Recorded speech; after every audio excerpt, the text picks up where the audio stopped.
ఒక ముఖ్యమంత్రి లెవెల్లో ఏం మాట్లాడాలి?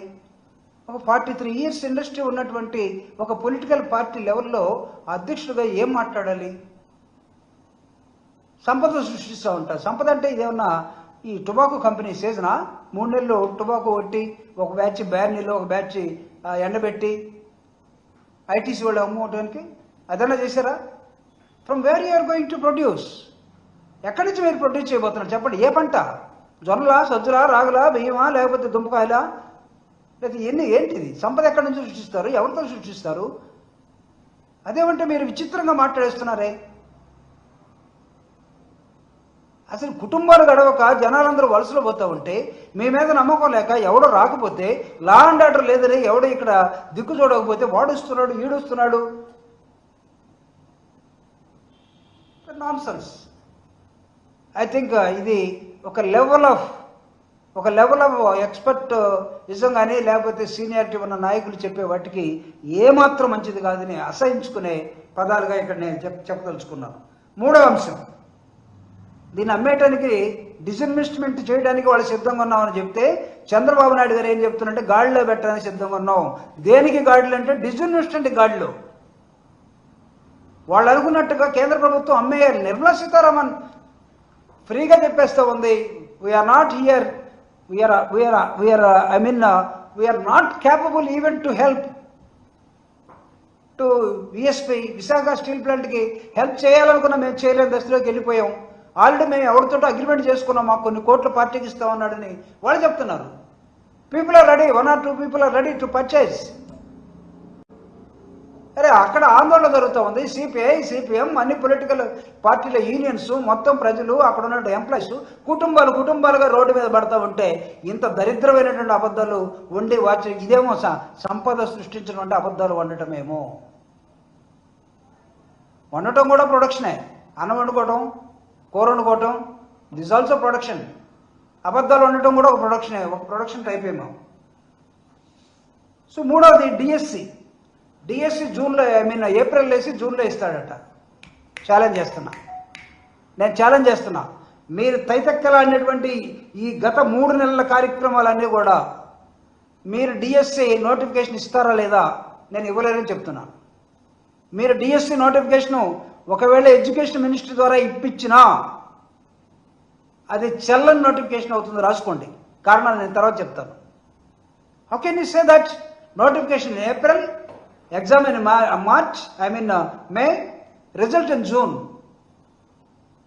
చేయగలరా? ఎప్పుడైనా చేశారా? డిఎస్సిలో డిఎస్సి ఏం చెప్పారు మీరు? రావటంతో మెగా డిఎస్సి, దాని మీద సంతకం. ఎన్ని నెలలు అయిందయ్యా? 9 నెలలు.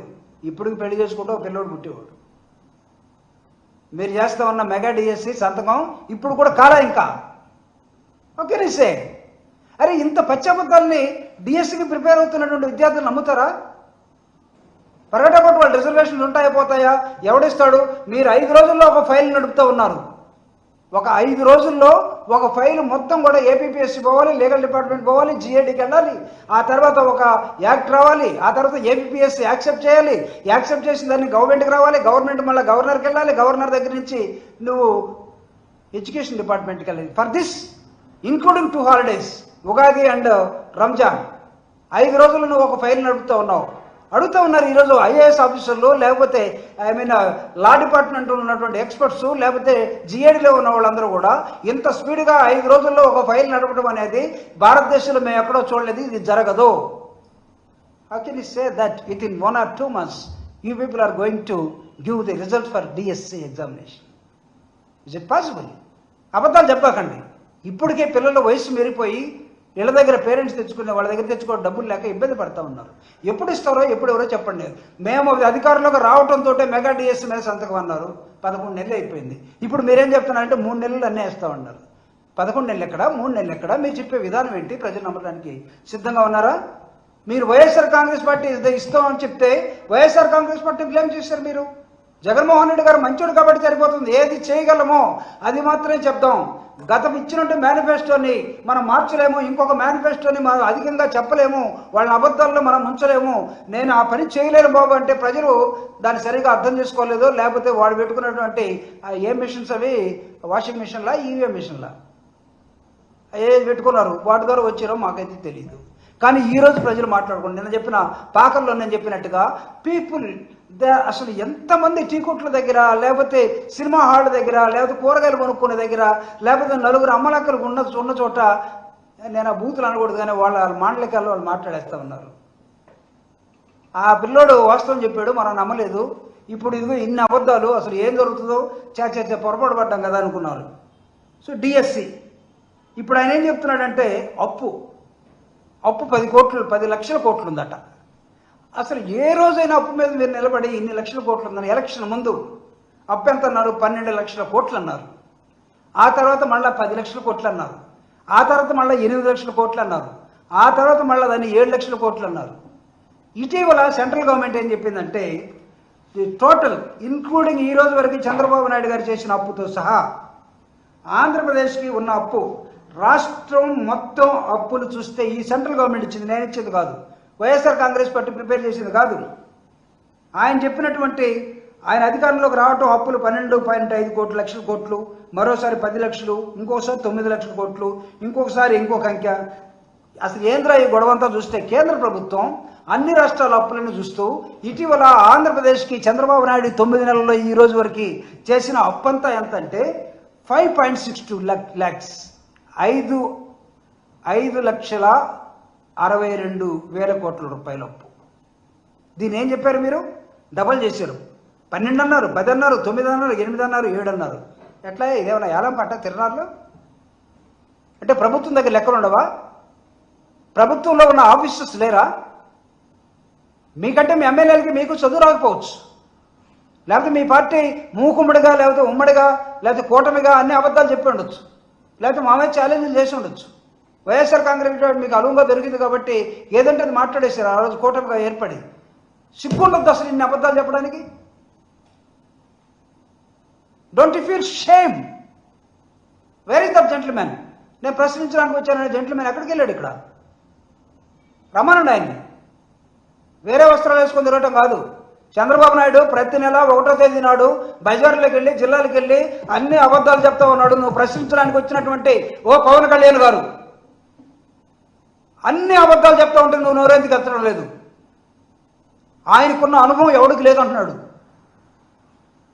ఇంకా నయం, సినిమాల్లో నాకున్న అనుభవం మా అన్నకి లేదనలా. మేము చెప్పుకోవాలి, పవన్ కళ్యాణ్కి ఉన్న అనుభవం సినిమాలో అసలు ఎవ్వడికి లేదని చెప్పాలి. అప్పుడు మీ అన్న ఏమవుతాడు? పాపం ఎన్టీ రామారావు ఏమవుతాడు? ఏఎన్ఆర్ ఏమవుతాడు? లేకపోతే మిగతా కృష్ణ డైరింగ్ అండ్ డాషింగ్ గుర్రాల మీద పోతూ ఉంటాడు, ఆయన ఏమవుతాడు? ఈయన మాకు తెలీదు. ఆయన ప్రతి నెల 1వ తేదీ నాడు బజార్లో కూడా అబద్ధాలు చెప్తా ఉంటే వీటన్నిటిని నిజం అనుకుని నమ్మేస్తే మేమేం చేయాలి? కాబట్టి we're here to reveal the facts. వాస్తవాలు చెప్పడం కోసమే జగన్మోహన్ రెడ్డి గారు, వైఎస్ఆర్ కాంగ్రెస్ పార్టీ ఈరోజు ప్రజలు ఎడ్యుకేట్ చేస్తూ ఉన్నది. రిమెంబర్, తెలుగుదేశం పార్టీ ఇష్టం వచ్చినట్టు అబద్ధాలు ఎన్నికల సమయంలో చెప్పారు, పొరపాటున గెలిచారు. అది ఏ మిషనో దాని లేకపోతే మరి మీకు ఓట్లు వేసారు లేదు తెలియదు మాకు. Still we have a doubt. ప్రజలు కూడా భావిస్తూ ఉన్నారు మేము వేసిన ఓట్లన్నీ ఎక్కడ పోయినాయి. అరే లేస్తే అబద్ధాలు అసహ్యంగా ఎవడన్నా సంపద. ఇప్పుడు ఈయన ఇవన్నీ ఏం చెప్తున్నా అంటే అసలు ఇవన్నీ ఒకరోజు చేయాలంటే అవుతాయా? మీరే చెప్పండి. జనాలను అడుగుతున్నాడు, అసలు నిన్ను ఎవడ చేయమన్నాడు ఒక రోజులో? ఇదేమన్నా అబ్బకదబ్బరా లేకపోతే ఇంకొక విట్లాచార్య డైరెక్షనా? ఒక రోజులో చేయమని నిన్నెవడు అడిగాడు? ఎవడు అడగలు అసలు. ఒక రోజులో కాదు కాబట్టి ఈయన ప్లాన్ వేయాలట, దానికి సంపద సృష్టించాలట, దానిలో ఆదాయం రావాలట, ఈ ఆదాయాన్ని ఎలా పంచాలో మార్గాలు ఎతకాలట. ఈ has to prepare A plan అట. సో ఇదంతా జరుగుతున్న నేపథ్యంలో వైఎస్ఆర్ కాంగ్రెస్ పార్టీ ప్రజలకు వాస్తవాలు చెప్పకపోతే ఈయన సంపద ఏం సృష్టిస్తున్నాడు? ఇందాక నేను చెప్పినట్టుగా ఏమైనా పుచ్చకాయలు ఏమైనా పండిస్తున్నాడా? కాదు కదా. ఫెర్టైల్ ల్యాండ్ మొత్తాన్ని తీసుకెళ్ళి నువ్వు మొత్తం మీద కృష్ణానదిలో వేసినట్టు వేసేవి. ఇక్కడ ఏ పంటలు పండు, ఆకుకూరలు పండు ఇప్పుడు పండించుకునే అవకాశం లేదు. కాబట్టి మొత్తం అబద్ధాలు చెప్తున్నటువంటి ఈ సమయంలో వైఎస్ఆర్ కాంగ్రెస్ పార్టీ ప్రశ్నిస్తూ ఉంది.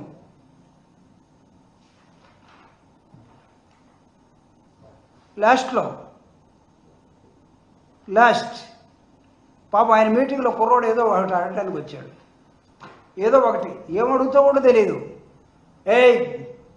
పట్టుకొని రండి, కడుపులో నొప్ప డాక్టర్ దగ్గరికి పో, నీ దగ్గరికి ఏదో చెప్పడానికి వచ్చాడు, చెప్పలేవు. వాడు కడుపులో నొప్పి ఉందని వాడు ఏం చెప్పలేదు పాపం. అంటే ఎవడు మాట్లాడటానికి లేదు, అందరూ వినాలి, అందరూ పిన్ డ్రాప్ సైలెంట్గా వినాలి అబద్ధాలని.